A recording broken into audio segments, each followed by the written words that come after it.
சமூக விரோதியும்பா, பயங்கரவாதியும்பா, பிரிவினைவாதியும்பா, சாவனிஸ்டும்பா, டெரரிஸ்டும் கடைசி நிறுத்துவான். நீ ஏறி வச்சுக்க நடக்கும். இது செய்வாங்க. ஏன்னா இங்க அவர்களுக்கு வேண்டியது தலைவர்களாக.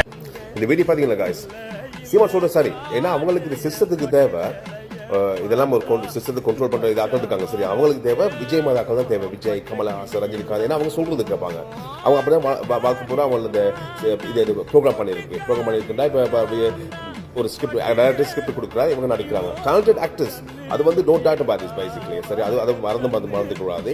இருந்தாலும் அவங்களுக்கு என்ன தேவை, இப்படி ஒரு ஆக்கள் தேவை. அவங்களுக்கு சீமான ஆக்கள் வந்தால் கணக்கு பிரச்சனை வரும், கோர்பரேட் கம்பெனிக்கு பிரச்சனை வரும். மற்ற அவங்களுக்கு ஒரு கொள்கைகள் இருக்கு. சீமான கொள்கையை பார்த்தீங்கன்னா இப்பதான் வந்து தெரிய வருது. அவர் எப்படி அந்த விவசாயம், அக்ரிகல்ச்சர், இந்த நாட்டு காய்ஸ் ஒரு விஷயம் சொல்றது. இந்த நாட்டில் விவசாயத்தான், யூகேல விவசாயத்தான் பணக்காரன் காய்ஸ். நாங்கள் இருக்கிற காலத்தில் பார்த்தீங்கன்னா எல்லா விவசாயத்தான் பணக்காரர்கள்.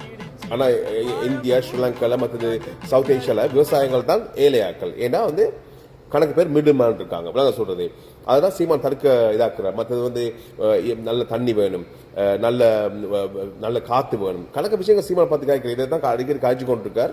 பாருங்க, ஒரு நாளைக்கு தமிழ்நாடு பாருங்க, தமிழ்நாடு ஒரு பெரிய பிரச்சனை வரும் தமிழ்நாட்டுக்கு பாருங்க. ஏன்னா வந்து இப்படியான ஆக்களை வந்து அந்த ஒரு லீடர்ஷிப்ல வச்சிருந்தா கணக்கு பிரச்சனைகள் வரும், கணக்கு ப்ராப்ளம்ஸ் வரும். எனக்கு இப்பயே பார்க்க தொடங்குது. இப்போ பிரச்சனைகள் இப்பயே பார்த்துருக்கீங்களா? கணக்கு போராட்டங்கள் நடக்குது, கணக்கு ப்ரோட்டஸ்ட் நடக்குது இந்தியா, தமிழ்நாட்டில் பாருங்க. இது கட்டாயம் நடக்கும். ஏன்னா விஜய் வந்து ஒரு எஸ் மேன் பேசிக்கலி. அவர் எதுக்கு இருந்தாலும் தலையாட்டி கொண்டு இருப்பார். அவருக்கு அந்த திருப்பி ஒன்றும் ஒரு கொஸ்டினுக்கு ஆன்சர் பண்ண தெரியாது. அதனால தான் அந்த ப்ரெஸ் கான்ஃபரன்ஸ் அவர் அவாய்ட் பண்ணுறது. இதுதான் காரணம். பார்த்தீங்கன்னா ஒரு நியூஸ் கான்ஃபரன்ஸ் கொடுத்தது இல்லை. ஏன்னா அவருக்கு சொல்ல தெரியாது எப்படின்னு. ஏன்னா அவர் சொல்லிக் கொடுத்தா தான் அவருக்கு தெரியும். அவர்லேருந்து தனிமையாக வராது வார்த்தைகள்.